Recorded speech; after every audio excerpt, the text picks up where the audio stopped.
अत्यंत महत्त्वाची बातमी आणि बातमी तितकीच गंभीर सुद्धा आहे।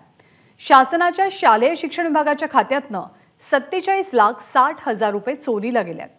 आरोपींनी शालेय शिक्षण विभागाचे बनावट स्टॅम्प, बनावट चेक आणि स्वाक्षरीद्वारे 4 टप्प्यात 47,60,000 रुपये काढल्याची माहिती समोर आली आहे। नमिता बग, प्रमोद सिंग, जीतन खातून या 4 व्यक्तींच्या नावे ही रक्कम जमा झाल्याचं तपासामध्ये पुढे येत आहे। मंत्रालयातल्या बँकेमध्ये शिक्षण विभागाचं खातं आहे आणि त्याच खात्यातनं हे पैसे काढले गेले आहेत। या प्रकरणी मरीन ड्राइव्ह पोलीस अधिक तपास करतात। सूरज सावंत आपल्याला अधिक माहिती देतात। सूरज, ही चोरीची घटना किंवा खात्यातनं पैसे काढण्याची घटना अनधिकृत पद्धतीनं कशी उघडकीस आली आणि शोध कसा घेतला जातोय? ज्ञानदा, खरं तर ही गंभीर बाब आहे। शिक्षणाच्या शालेय शिक्षण विभागातनं 47,60,000 रुपये चोरीला करण्यात आलेले आहेत।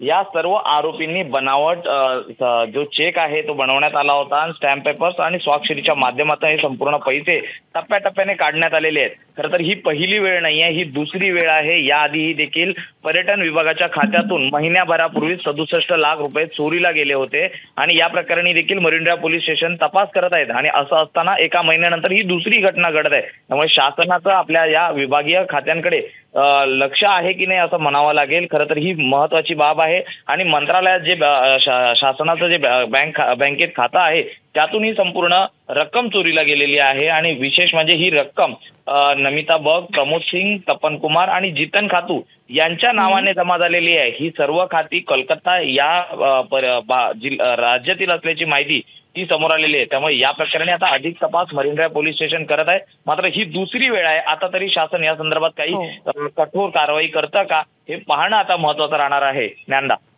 धन्यवाद सूरज या माहितीबद्दल। एबीपी माझा, उघडा डोळे बघा नीट।